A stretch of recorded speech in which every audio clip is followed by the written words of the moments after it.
orang itu cara berpikir nuruti nafsu, itu yang bahaya.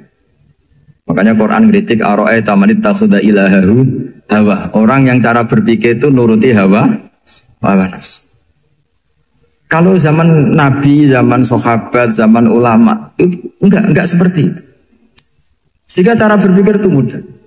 Makanya kata Nabi absyiru ya ma'sarul muslimin, kata. Kamu harus senang ya ma'sarul muslimin. Allah sekarang buka pintu langit yang sebelumnya enggak pernah dibuka. Dan Allah yubahi bikum malaikatah, dan Allah membanggakan kamu kepada para malaikatnya. Kenapa? Umatnya Muhammad, umatnya Rasulullah Muhammad SAW, itu kalau sampean kepengen mati setiap saat itu baik, itu resepnya gampang kata Nabi. Addu faridotan wantadzoru ukhra. Jadi Allah memberitahu, ya Muhammad, umatmu ini luar biasa. Jadi misalnya tadi kita sholat subuh, ditanya, Bahak kamu sekarang ngapain? Nunggu sholat duhur ya. Setelah sholat duhur ditanya lagi nunggu apa asar. Sehingga faman kanat hijratuhu ila Allah wa rasulih fa hijratuhu ila Allah. Jadi kalau ya sudah ini tak ijazahkan. Kalau setelah sholat subuh nunggu apa? Duhur. Setelah duhur nunggu. Sehingga ketika kita mati itu statusnya penunggu sholat. Tapi kamu kan enggak miskin. Kenapa? Penunggu kaya. Ya, itu enggak masuk surga itu. Penunggu kemapanan. Berarti kan menunggu sesuatu yang seleranya nafsu. Beda kalau penunggu sholat. Berarti kamu di dunia menunggu ritual ibadah. Maka diantara ijazahnya Nabi apa? Addu faridotan wantadzoru ukhra. Melakukan satu fardu. Kemudian kita menunggu tugas berikutnya. Jadi niati saja setelah subuh nunggu apa? Duhur. Setelah duhur, meskipun kita di perapatan, apa? Nunggu asar ya. Tapi ya asar betul, jangan nunggu tok pas asar ndak. Jadi sebetulnya umat ini gampang sekali. Jadi di antara kebanggaan Allah, yubahi itu Allah bangga dengan malaikatnya adalah umat ini adalah addu faridotan wantadzoru ukhra, melakukan satu fardu kemudian menunggu fardu yang lain. Dari mengkhidmati kampus, ingin mengkhidmati masyarakat, dari satu masyarakat lokal Semarang menjadi sampai sekarang sampai Banjarmasin, Unisula mau bikin kampus di sana terus gitu. Dari satu tugas ke tugas yang lain. Makanya Islam diajarkan setelah satu tugas selesai, faida faruhtafan so. Jadi sehingga hidup kita itu dinamis. Dari satu kebaikan menunggu kebaikan lain, dari satu kebaikan menunggu. Sehingga hidup kita ngapain? Nunggu satu kebaikan. Ini sudah masuk faman kanat hijratuhu ila Allah wa rasulih fa hijratuhu ila Allah wa rasulih. Sehingga bayangkan kalau kita direkam Allah, Gusti kula ampun mati nak jaring sugih. Wis melarat puluhan tahun, sakit, nunggu sesuatu sing sifatnya nafsu, kepengin sugih. Sugih tok aja cukup. Tahu buruh wong sing tahu ngenyekne lho, itu kan urung-urung wis dendam. Saya belum mau mati sebelum kaya dan buruhkan orang yang pernah melecehkan saya. Wis ngono akhirnya mati urung sugih. Berarti wis fakir matine hasud. Mau itu ngenes dunia akhirat kan kira-kira seperti itu. Kamu santai aja kalau fakir berarti meringankan hisab karena ada banyak harta. Yang mau dihisab papanya enggak punya apa-apa. Jadi saya mohon sekali ya, Islam itu mengawal kebahagiaan.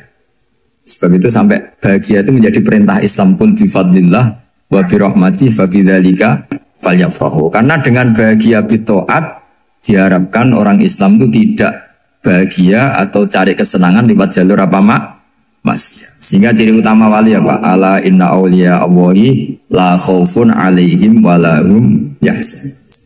Sehingga ulama dulu itu rileks-rileksnya. Termasuk yang saya ceritakan tadi, Imam Ahmad, Imam Syafi'i, itu melihat apa saja rileks. Ya tadi kalau disenangi orang ya barokah, punya kawan kebaikan.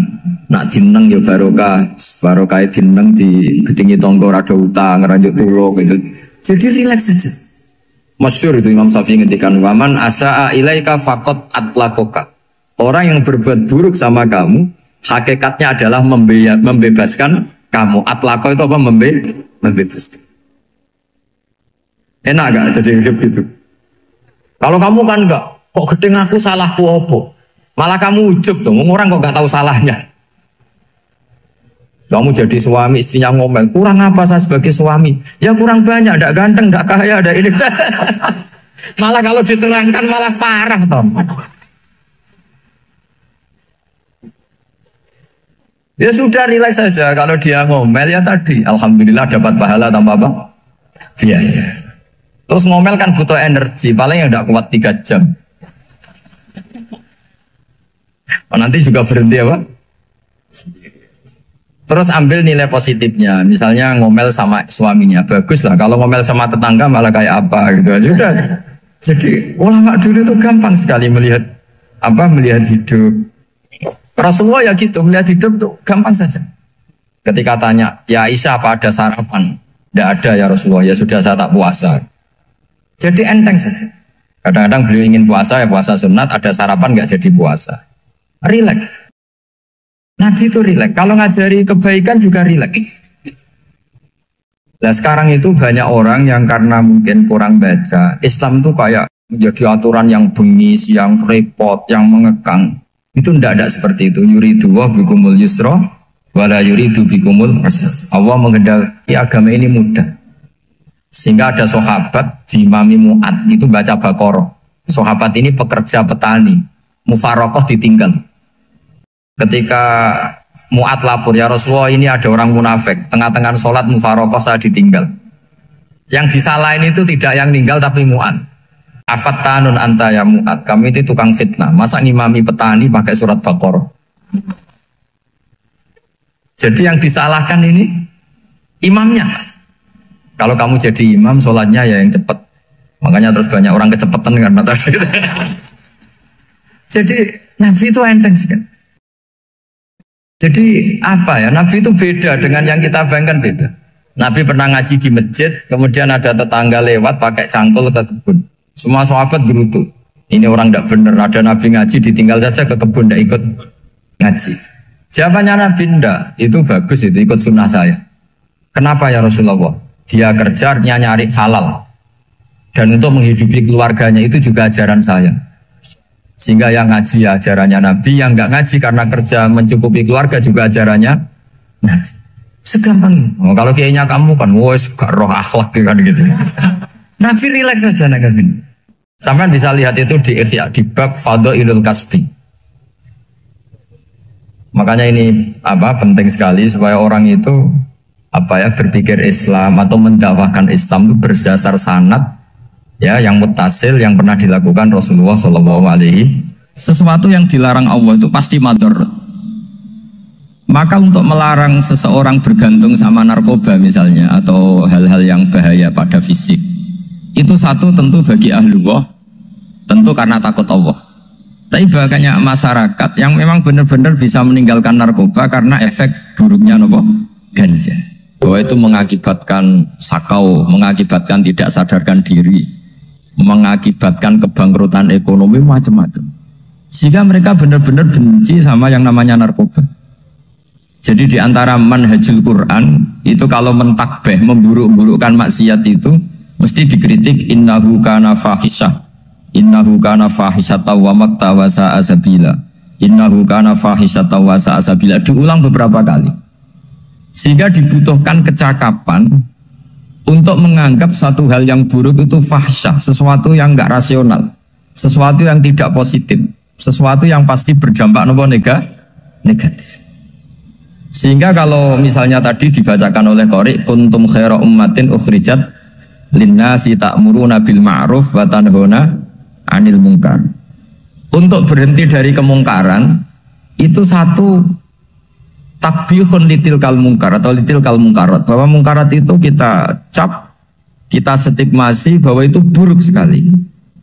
Seperti Nabi mengajarkan pemuda tadi, masa kamu suka ibu kamu digitukin lelaki lain, putri kamu, bule kamu, bude kamu, sehingga orang ini pikirannya termindset betapa buruknya zina.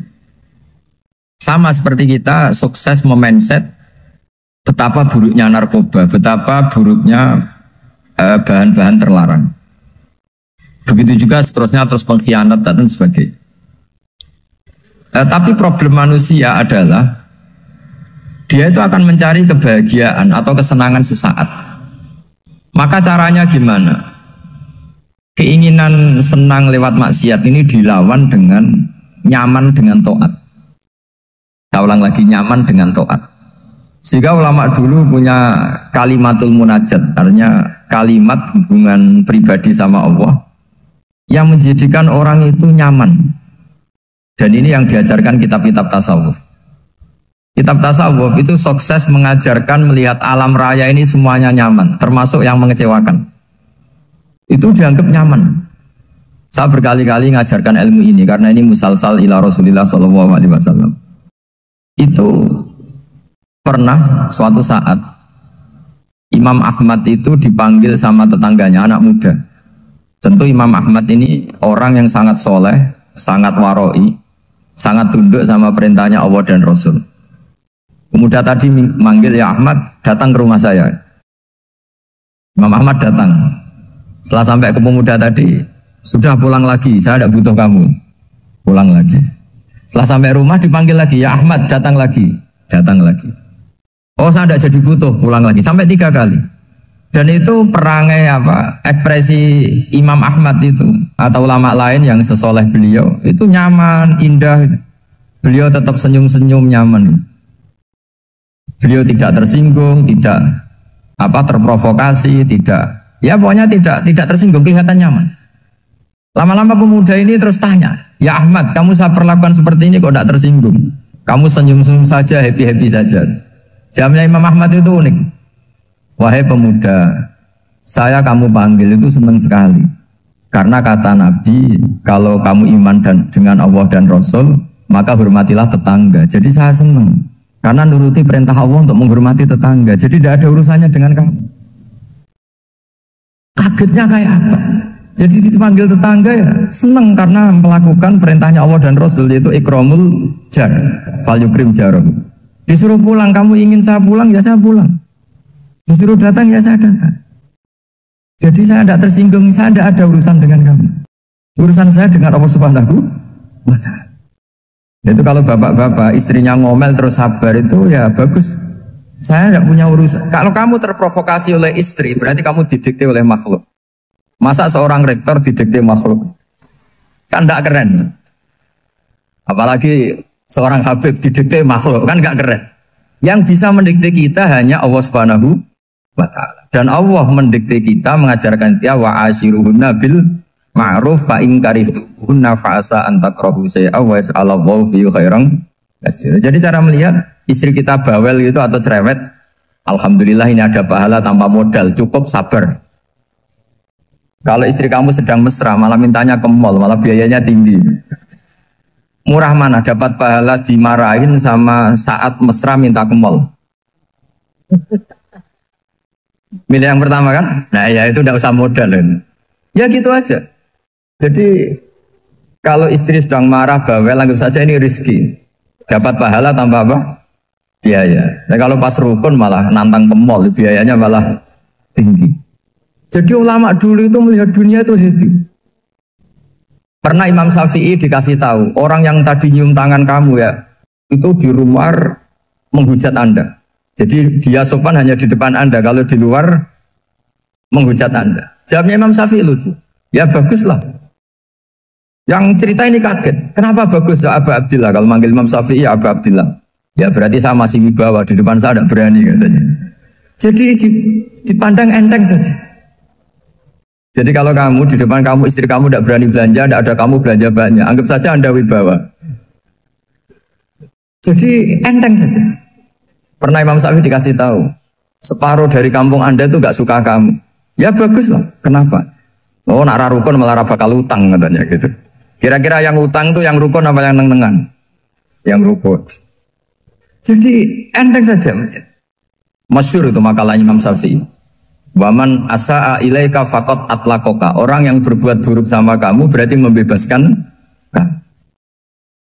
Kalau saya sedang nenengan sama Habib Hasan Toha Putra, beliau naik Alphard gak nawarin saya sah karena baru nenengan. Tapi kalau sedang rukun malah harus repot mana? Rukun sama ndak rukun? Repot rukun sebetulnya. Jadi Imam Syafi'i itu happy saja. Kalau sedang rukun sama tetangga ya dianggap rukun itu satu kenikmatan. Sedang nggak rukun ya dianggap satu kenikmatan. Jadi orang dulu itu serilek itu melihat dunia. Kalau kita kan enggak, ego. Wah saya ini suami kok dimarahin istri. Wah ini egonya bangkit. Padahal egonya bangkit itu ada kebodohan di situ. Yaitu seorang rektor didikte seorang istri, seorang makhluk. Apalagi kalau Anda daftar wali itu tidak akan jadi wali. Ini wali kok tunduk sama makhluk. Karena didikte apa? Makhluk. Maka Imam Ahmad ketika tetangganya bully gitu ya santai saja, beliau happy. Ketika pemuda tadi eskal janggal, kenapa kamu gak tersinggung ya Ahmad? Memangnya saya harus tersinggung gimana? Kan tak panggil tidak jadi, tak panggil tidak jadi. Hei pemuda, saya ini tidak punya urusan dengan kamu. Saya nuruti kamu karena perintahnya. Saya senang melakukan perintah Allah, harus berbaik sama kamu. Sampai 3 kali. Ajarkan Muhammad atau katakan Muhammad pada umatmu. Sebaiknya atau seharusnya mereka hanya gembira dengan melihat fadlnya Allah dan rahmatnya Allah.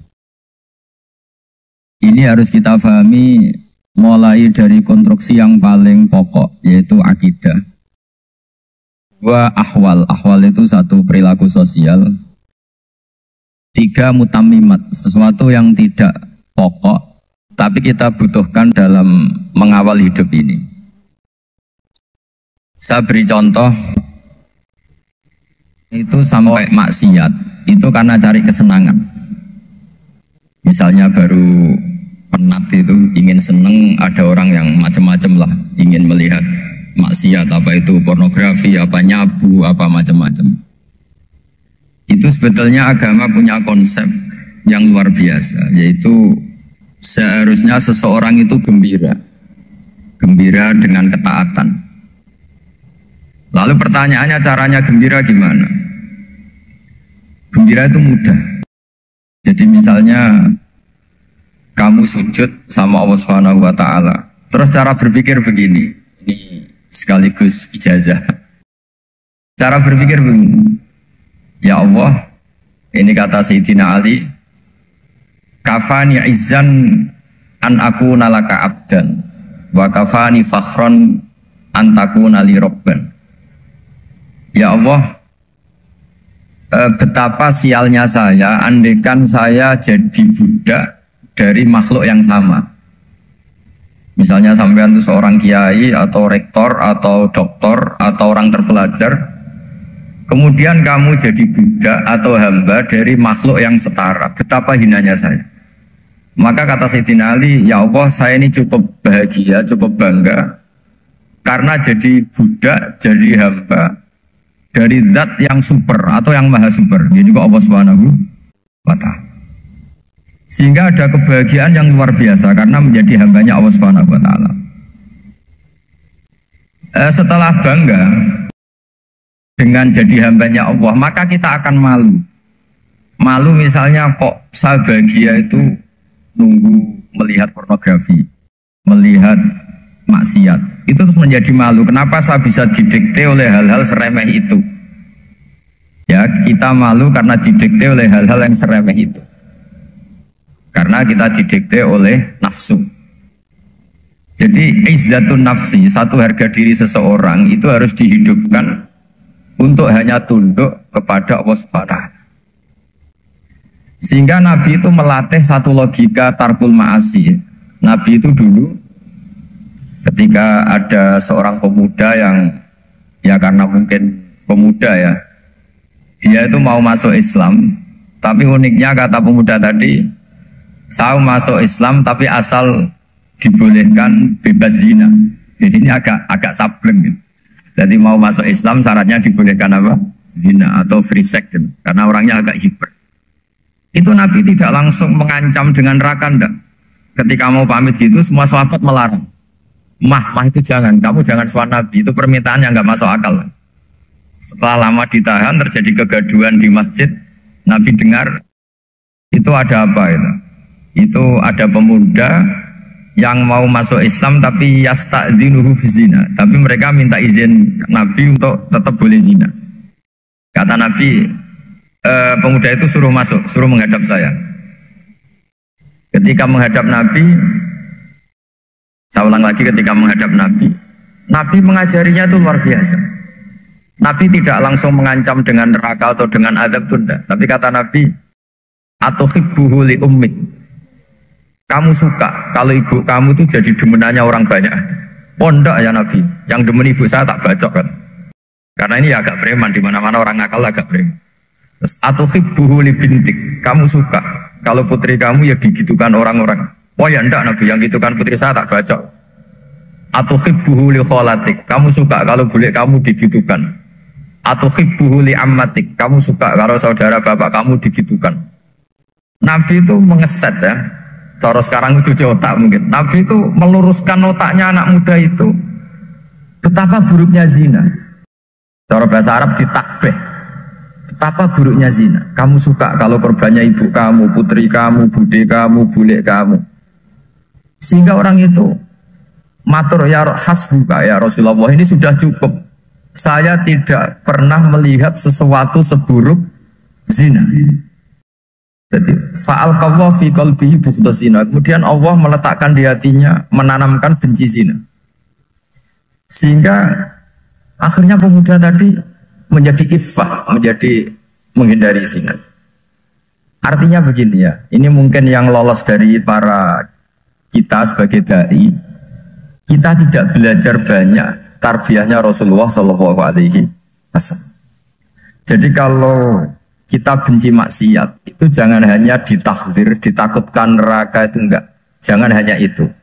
Tapi di logika. Jadi kalau kita menghindari maksiat, itu selain karena takut azab, itu ada logika. Ada rangkaian pikiran yang menjadikan kita anti satu perbuatan apa maksiat. Jadi misalnya gini ya, kira-kira ginilah kalau contoh gampang itu. Ada orang gitu ya nyanyi dengan pakaian yang mungkin pornografi gitu. Mungkin pemuda-pemuda ingin melihat itu, tapi bisa diobati gini, kok enak dekne mergawe kok tak bayar ya, aku kehilangan duit gitu. Meskipun dengan logika yang agak serampangan, yang penting menjadi kita ini punya harga diri untuk tidak tergantung hal-hal seperti itu. Sehingga Nabi itu cara menggambarkan tadi mulai atuhibbuhu li ummik, kalau ibu kamu jadi demenannya orang lain. Pemuda tadi bilang yang demen ibu saya mau saya bunuh. Ditambah lagi atuhibbuhu li bintik. Bagaimana kalau korbannya putri kamu, bule kamu, bude kamu. Sehingga terus si pemuda tadi betapa buruknya zina. Betapa murahnya zina. Akhirnya pemuda tadi alqawwa fi qalbi bughda zina. Terus kemudian pemuda tadi itu sangat membenci dengan apa? Berzina. Nah, pikiran-pikiran seperti ini harus kita tanamkan. Harus kita tanamkan supaya orang itu benci melakukan maksiat. Karena satu memang takut suhtullah, takut dibendu Allah atau dibenci Allah. Dua, memang logika kita mengarahkan tidak maksiat. Saya beri contoh ya, betapa pentingnya mindset ya, cara berpikir. Orang itu menjadi kikir itu karena nganggap hidup itu lama dan uang itu penting. Kalau zaman Nabi itu sederhana kalau melihat hidup. Pernah suatu saat Nabi itu punya jatah makan. Karena Nabi itu hidupnya juga pas-pasan. Jadi Nabi itu unik. Beliau di satu sisi kaya raya, bisa ngurmat Abu Hurairah, Ammar, Suhaib. Ashabu Sufa itu dirawat Nabi semua. Itu kan kaya, bisa ngerawat sekian orang. Tapi di sisi yang lain untuk pribadinya beliau miskin. Kadang nggak bisa makan hari itu. Tapi di saat yang sama bisa merawat Ahlus Sufa. Jadi keliru kalau orang hanya cerita Nabi itu miskin, untuk makan dirinya aja susah. Itu keliru. Kelirunya kalau tidak diteruskan, tapi Nabi mampu menghidupi Ahlus Sufa. Sikan cerita jatah makannya Nabi itu dikasihkan orang ketika Nabi tanya, ya Aisyah, makanan jatah saya di mana? Oh ya Rasulullah, tadi ada orang minta tak kasihkan, maka makanan itu habis. Apa kata Nabi? Kamu salah Aisyah. Yang kamu kasihkan itu justru yang masih. Ya, yang kamu kasihkan itu justru yang masih. Sehingga Nabi menganggap, makanya Nabi terus ngendikan, ya kalau mukhatabnya lelaki ya kira-kira begini. Wahal laka min malika illa ma akalta fa'afnaita walabista fa'ablaita. Terus hanya watasaddaqta fa'abqaita, kata Nabi. Harta kamu ya kamu makan kemudian ke WC jadi kotoran, atau punya pakaian mewah nanti rusak. Watasaddaqta fa'abqaita. Ada yang kamu sedekahkan, yaitu yang abadi sampai akhir. Sehingga banyak pengusaha yang mencintai saya setelah tak ajari hadis itu. Misalnya punya uang 1 miliar karena dia spekulan atau pedagang rawan bangkrut, disedekahkan ke masjid 50 juta, yaitu yang abadi. Jadi kalau suatu saat bangkrut, dia masih punya uang 50 juta di akhirat. Jadi Nabi itu mengajari sedekah itu apa? Ya sedekah itu pengabadian uang. Kalau kita kan enggak, bilang sedekah itu nguras uang. Itu pikirannya setan dan pikirannya orang Islam. Itu cara berpikir setan, bukan cara berpikir umat apa? Sehingga Sayyid Ali Zainal Abidin itu kalau ada orang minta, kemudian beliau ngasih, itu beliau bilang gini, marhaban biman hamala zati ilal akhirah. Matur nuwun nggih jenengan sembeta sangu kula nada. Jadi dianggap teller saja. Orang yang minta uang beliau itu dianggap tukang nyatet bank ini. Karena sudah ditabungkan. Ya sudah. Kalau kita kan enggak, wah pengemis itu ganggu gini-gini. Kecuali pengemis profesi ya mungkin kita agak-agak enak. Mari zaman akhir tuh ada pengemis apa? Profesi. Jadi repot teman. Terus tak beri contoh lagi kebahagiaan ketika kita milih Islam moderat. Islam kita diajarkan guru-guru kita, utamanya oleh guru kita Mbah Maimun. Saya juga sering ketemu beberapa ulama dunia, termasuk Habib Umar. Saya juga ikut sowan ke sini pas beliau sama Habib ini Hasan Toha Putra di sini sama orang-orang moderat. Itu cara berpikir juga luar biasa indah. Beliau pernah cerita ya, beberapa ulama lah, banyak yang cerita itu. Saya pernah diceritani seorang alim ketika ada orang ekstremis itu mau ngebom di tempat maksiat. Kebetulan yang maksiat itu kebanyakan ya orang Islam. Karena di negara yang mayoritas Islam. Ditanya sama Syekh Sa'rawi. Syekh Sa'rawi itu mufassir top di mana? Mesir. Ini mau tak habisin karena mereka orang Islam kok maksiat terus. Terus ditanya sama Imam Sa'rawi, laumatu ala khini ma'asihim aina masiruhum. Kalau mereka mati dalam keadaan maksiat, mereka kemana? Ya ilanar, mereka pasti masuk neraka. Terus ditanya sama Imam Sa'rawi, wahal masiruhum ilanar muradun nabi amlan. Punya umat maksiat kemudian mati masuk neraka, itu yang diinginkan Nabi apa enggak? Ya tidak aja. Ya sudah, enggak usah dibom, ditunggu tobatnya kata-kata. Karena kalau mati dalam keadaan itu ke neraka dan itu tidak yang diinginkan Rasulullah Sallallahu Alaihi Wasallam. Terus ekstremis ini menjadi tobat, tidak berpikir ekstremis mas. Jadi orang itu harus berpikir mindset yang baik. Meskipun kadang berpikir baik itu ya agak-agak kacau. Ada seorang wali majdud itu kalau berdoa agak kacau, tapi nggak bisa dibantah. Masyhur itu doa itu. Ini sekaligus ijazah, tapi kalau sebelum wali nggak boleh. itu datang ke makamnya Rasulullah SAW. Terus doanya itu begini, ya Allah sekarang terserah engkau. Ya Allah sekarang terserah engkau. Jika saya kamu jadikan orang soleh, jika saya engkau jadikan orang soleh, maka surra habibuk, maka kekasihmu ini senang. Yang susah musuhmu yaitu setan. Tapi kalau engkau menjadikan saya orang fasik, maka yang susah kekasihmu, yang senang musuhmu. Jadi kan punya dua pilihan itu. Wah itu kan doa tapi kayak teror itu. Ya jadi berdoa di Raudhah. Wah itu pasti mandi itu karena agak-agak maksa Tuhan itu. Ya Allah engkau punya dua pilihan. Jika saya jadi orang soleh, maka kekasihmu ini senang. Musuhmu yang susah yaitu setan. Tapi jika saya jadi orang fasik, maka musuhmu yang senang, kekasihmu yang susah. Mohon terserah jenengan, mau menyenangkan kekasihmu, apa menyenangkan musuhmu gitu. Kira-kira gimana? Kalau tertarik boleh doa itu dipraktekkan. Tapi kayaknya kalau copy paste itu gak keren, apa? Jadi dulu orang itu muamalah sama Allah dan Rasul itu rileks. Rileks itu nyaman karena ya tadi kul bi fadlillah wa bi rahmati fa bidzalika falyafrah.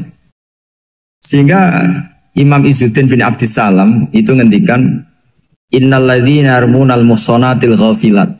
Di antara kebaikannya ibu-ibu atau mbak-mbak ini harus berstatus ghafilat. Perempuan-perempuan pelupa. Ghafilat itu pelupa. Pelupa dari kenikmatan maksiat sehingga mereka dengan taat. Misalnya ada ibu-ibu atau mbak-mbak atau juga bapak-bapak tahajud, kemudian nyaman dengan tahajud itu. Kira-kira terbersit enggak ingin maksiat? Enggak kan, karena sudah nyaman dengan tahajud, dengan taat. Maka dibutuhkan kenyamanan dalam beribadah. Sebab itu ala bidzikrillahi tatmainnul qulub. Makanya saya termasuk kiai yang setiap ngaji itu happy, seneng. Karena ini untuk kampanye, seneng dengan ngaji, dengan taat itu sudah luar biasa. Kayak apa kalau mereka senengnya kalau nunggu melakukan maksiat. Jadi termasuk bentuk perlawanan kita terhadap maksiat adalah usahakan kamu tuh bahagia, senang dengan taat. Istiqnas billah, mu'anasah billah, farah billah, itmi'nan tumaknina billah. Sehingga ini mencukupkan kita tidak berkebutuhan maksiat. Meskipun kita ya manusia, pasti suatu saat atau sudah pernah maksiat. Serasa diceritakan lah, itu mesti gitu.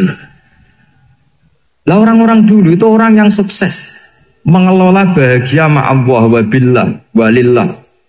Jika wali-wali dulu itu jadi wali itu tidak mesti karena ibadahnya banyak, itu enggak. Mereka orang yang ibadahnya itu biasa. Biasa-biasa sekali. Ulama-ulama dulu ibadahnya biasa sekali. Tapi qulubuhum ma'allah, hatinya itu ma'allah. Itu ada seorang wali itu jadi wali, Umar bin Abdul Aziz yang dikenal khamisul khulafa. Khamisul khulafa. Di luar khulafa Rasyidin 4, di antara yang soleh adalah siapa? Umar bin Abdul Aziz. Itu ketika mau meninggal, itu senangnya bukan main. Oh, itu semuanya nangis, beliau senang. Terus tanya, kenapa kamu senang? Memangnya saya kalau mati itu kemana aja? Ila khairi madhubin ilah, ke zat terbaik. Dibang urip mbek kowe bolet atau mbek arhamur rahimin kan.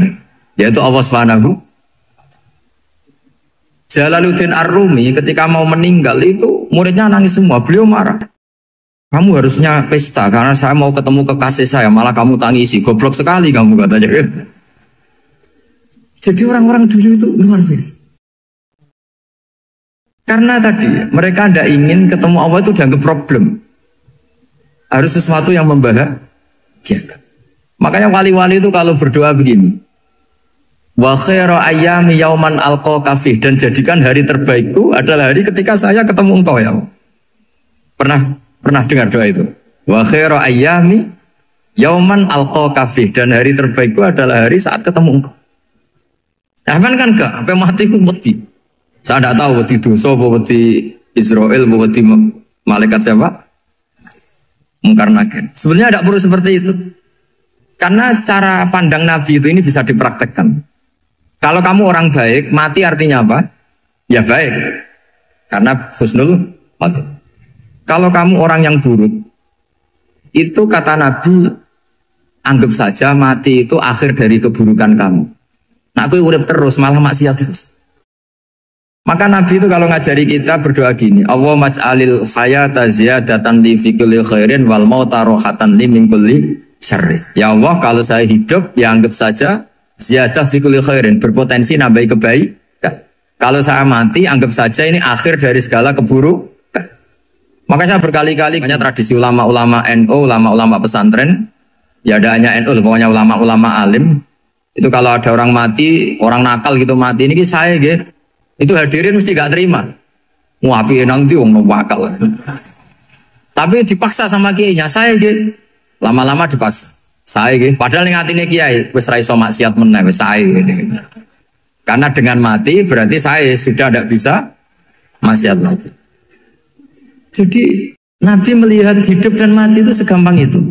Kalau al-hayata ziyadatan li fi kulli khairin wal mauta rohatan li min kulli syarr. Coba kita ke depan itu kan ada potensi zina, potensi korupsi, potensi maksiat. Yang bisa menghentikan potensi itu apa coba? Mati ya, udah pintar ya. Sudah maju berarti. Berani mati? Berani.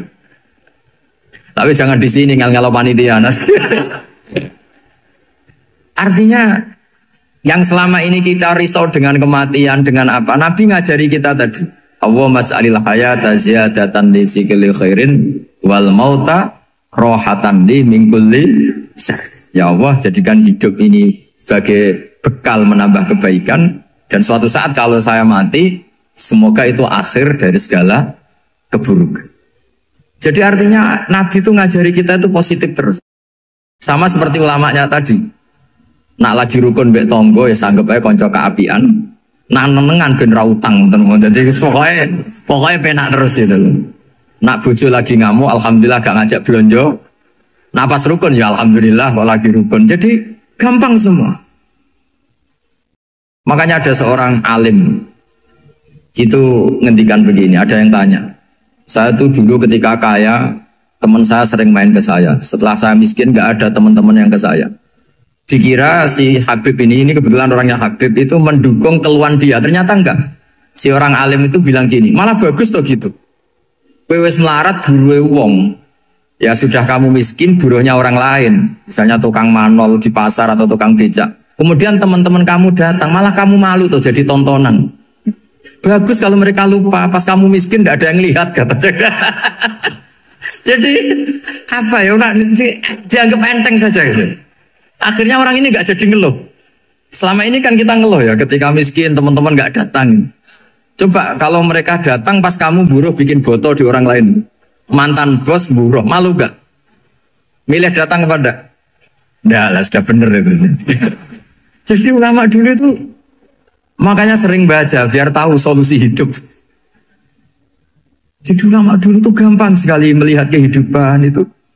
Gampang sekali, indah, gampang. Kebahagiaan ini pula yang harus kita latih dalam melakukan ketaatan. Tapi memang obsesi saya terbesar atau cita-cita saya terbesar memang setiap ngaji saya ingin orang mukmin semuanya itu bahagia. Dengan bahagia itu mereka tidak neko-neko ingin mencari kebahagiaan lewat jalur apa maksiat. Sehingga dalam konstitusi ulama yang ditulis di kitab-kitab usul fikih, dan itu kitab yang saya kaji, selalu saya kaji, itu membela-bela sesuatu yang mubah itu sampai luar biasa. Karena melihat mubah itu, misalnya Anda tidur itu berstatus mubah, Anda bermain catur berstatus mubah, Anda rileks sama teman jagongan semalam dengan teman rektor atau dosen atau yayasan, itu melihatnya bukan mubah tapi tarkul maksiyah. Misalnya saya semalaman asik musamarah itu jagongan malam sama Habib Toha Al-Munawwar. Itu awang hitungnya bukan, wah ini jagongan ngalor ngidul tidak penting tuh, enggak. Malam itu bahak tidak ke dugem, tidak ke tempat maksiat. Sehingga ada ulama yang mengatakan mubah itu enggak ada. Saya ulang lagi, mubah itu enggak ada. Kan umumnya ulama bagikan wajib, ya kan, haram gitu. Terus diantaranya mubah, sunat, makruh. Ada ulama yang mengatakan mubah itu enggak ada. Kenapa? Logikanya begini, itsma min mubahin illa wa yatahaqqaqu bihi tarku haramimma. Karena tidak ada mubah yang Anda lakukan kecuali saat itu pasti ditinggalkannya sebuah keharaman. Misalnya Anda sedang jagungan sama istri di luar, di rumah, asik di rumah semalaman. Mungkin bahas hal-hal yang ringan. Mungkin melihat sinetron atau apalah yang ringan. Tapi di situ terjadi Anda meninggalkan ke tempat-tempat maksiat. Sekarang ninggal maksiat itu wajib apa mubah? Wajib. Padahal Anda sedang melakukanmu. Nah itu dicatat oleh Allah itu tarkul haram, meninggalkan keharam. Jika masyhur dalam cerita wali-wali itu, Abu Yazid yang seperti itu ibadahnya pernah tanya, ya Allah lalu yang makomnya orang seperti saya siapa? Karena beliau semalaman ibadah terus. Sama Allah dijawab, ya yang tidur di pinggir kamu itu. Abu Yazid, loh kok bisa ya Allah? Dia kan tidur terus. Ya kan dia tidur berarti meninggalkan keharaman. Ngomong sing potongan tukang maksiat itu apik turu apik melek kira-kira. Apik turu. Timbang sama nak melek pola wis turu ae kira-kira gitu. Jadi gak usah dipaksa tahajud, dipaksa qiyamul lail itu. Iya kalau qiyamul lail.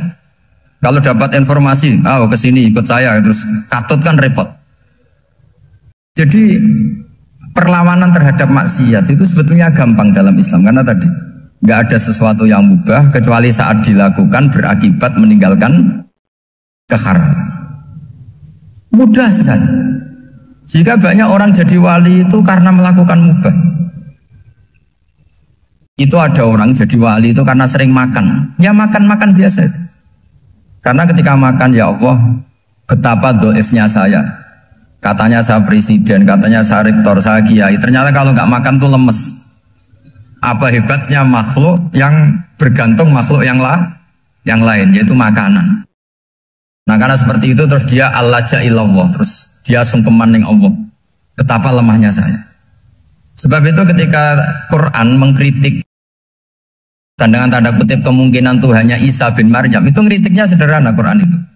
Mal masih ibnu Maryam illa rasul qad khalas min qablihi rusul wa ummuhu siddiqah kana yaqulanit ta'am. Isa itu tidak Tuhan, wong dia makan.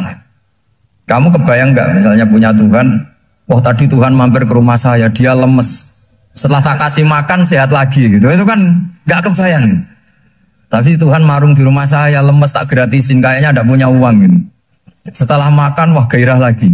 Kebayang nggak punya Tuhan seperti itu. Sehingga Quran kalau gojlok sederhana, karena yaqulanit ta'am. Sehingga wali-wali itu kalau makan itu sadar lemahnya dirinya, betapa dirinya tergantung makanan. Sesuatu yang tergantung itu artinya tidak hebat, tidak Tuhan. Jadi untuk menjadi wali, untuk menjadi dapat ridhonya Allah itu sebenarnya sederhana. Termasuk ada cara jadi wali yang agak kacau, tapi ini ya benar, asal niatnya benar. Misalnya Unisula besar, ya kurang besar lagi. Kita sudah punya uang, kurang banyak uang lagi. Itu Nabi Ayub. Itu kan seorang nabi. Pernah diuji, oh ini ada di Sahih Bukhari. Nanti kamu tanya, hadisnya Sahih enggak? Ini ada di Sahih Bukhari. Kadang orang kota itu aneh.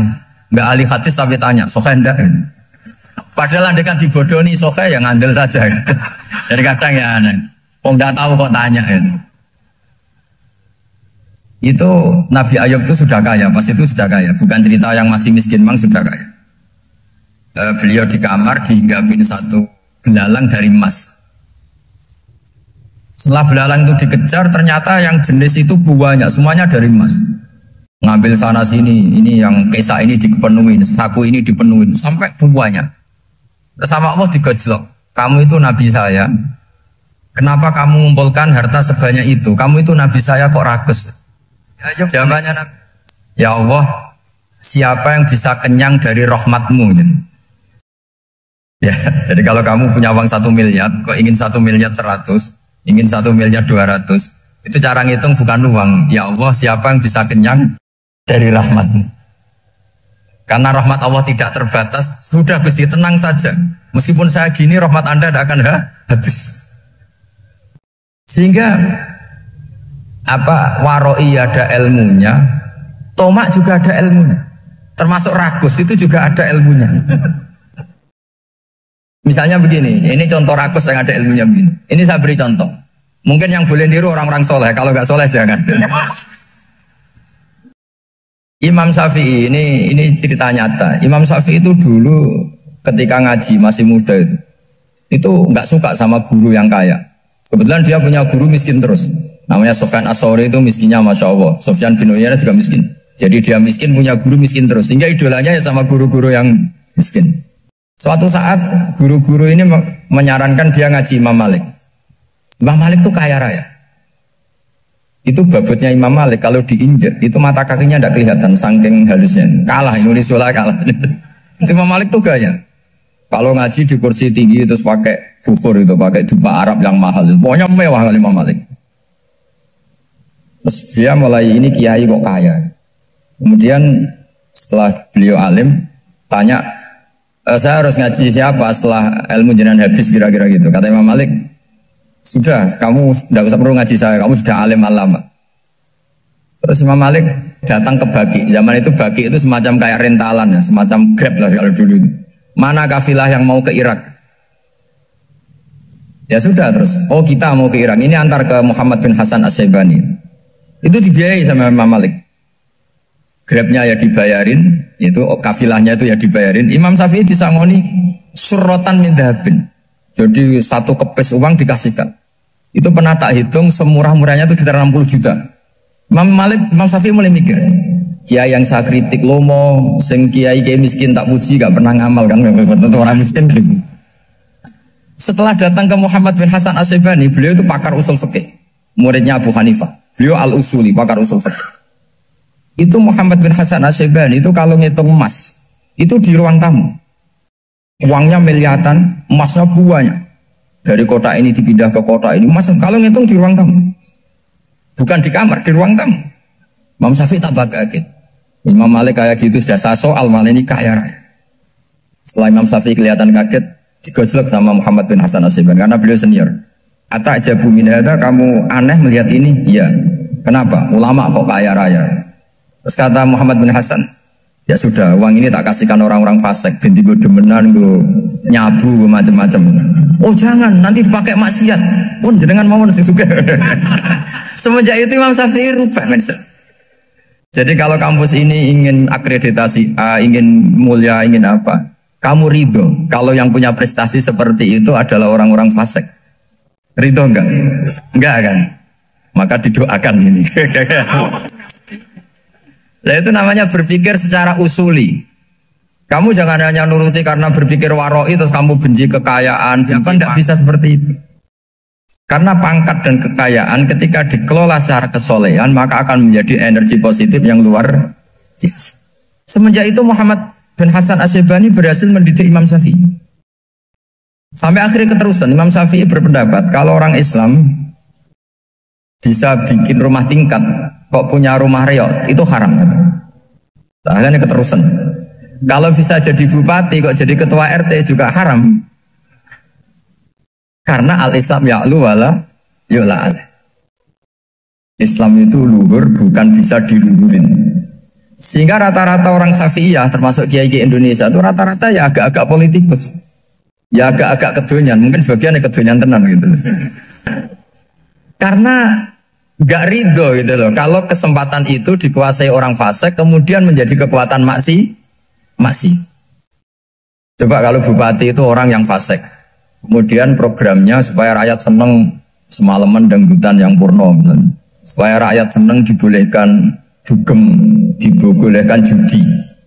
Tapi kalau yang jabat orang soleh kan ada beberapa perda yang menolak penyakit apa? Masyarakat. Jadi kamu jangan melihat bahwa kepangkatan ini hanya sebagai alat korupsi, alat otoriter, enggak. Asal kena orang soleh, maka ini menjadi energi kesolehan atau energi positif. Sebab itu ketika Allah muji para nabi yang soleh, diantaranya disifati apa? Faqad ataina ala Ibrahim al-kitab wal hikmata, terus ayat wa atainahum mulkan azim. Dan Nabi Ibrahim dan keluarganya tak kasih kerajaan yang besar. Nah sekarang masih banyak orang yang cara pandang ngapain bikin Unisula yang megah, ngapain berambisi punya akreditasi A dan sebagainya. Menyoal seperti itu salah secara usul fikih. Karena secara usul fikih kesempatan yang baik tentu harus diperjuangkan oleh orang-orang yang soleh. Karena ini supaya jadi otoritas yang positif. Itu dulu ada latihannya. Jadi orang dulu itu gampang sekali ketika milih miskin ditanya, kenapa miskin? Saya ingin hisab saya ringan. Tapi ketika mereka kaya, yang soleh, supaya harta ini tidak dipakai orang yang nanti dipakai maksiat. Kita misalnya orang soleh mau pangkat, karena kita ada ridho, kepangkatan itu dipegang orang maksiat, kemudian menjadi energi maksiat. Begitu juga seterusnya. Maka ulama dulu itu rileks. Sampai Senawawi Al-Bantani itu nanti bisa dicek di tafsir Qul hal yastawil ladzina ya'lamuna wal ladzina la ya'lamun. Beliau muji-muji ulama. Kemudian ada seorang yang agak hasud mungkin. Tanya begini. Hebatnya ulama itu begini-begini. Terus ditanya, tapi kenapa kita sering melihat ulama ngantri proposal di rumahnya bupati kan? Sementara bupati nggak pernah datang ke ulama ngaji ihya. Jawabannya Imam Senawawi itu unik. Ya karena ulama itu tahu gunanya uang, sehingga nyari uang untuk pondok, untuk masjid. Sementara bupatinya tidak tahu gunanya ilmu, maka tidak pernah ngaji. Jadi ya ringan saja. Jadi ya sudah seperti itu. Jadi kalau ada ulama kedonyan, anggap saja karena tahu gunanya uang. Jadi kenapa ulama ngantri di kabupaten, bukan bupati ngantri di ulama? Jawabannya karena ulama tahu gunanya uang, sementara bupatinya nggak tahu gunanya ilmu. Ya, kira-kira gitulah. Ada ustadz tidak ganteng, kesensem rondo cantik, karena tahu gunanya ustadz itu. Artinya tahu gunanya kalau saya nikah nanti punya anak jadi gus, kan dia kiai gitu. Tapi rondone raro gunanya dia karena miskin gitu. Jadi ulama dulu itu rileks. Rileks menafsirkan apa saja itu rileks, termasuk saat terpojok. Itu rileks. Karena semuanya dianalisis pakai ilmu. Sehingga ciri utama wali itu apa? Ala inna awliya Allahi la khaufun alaihim walahum yahzanun. Enggak ada rasa takut, enggak ada rasa gampang. Karena melihat sesuatu itu gampang saja. Saya ulang lagi, melihat sesuatu itu gampang saja, ringan. Semoga barokah. Assalamualaikum warahmatullahi wabarakatuh.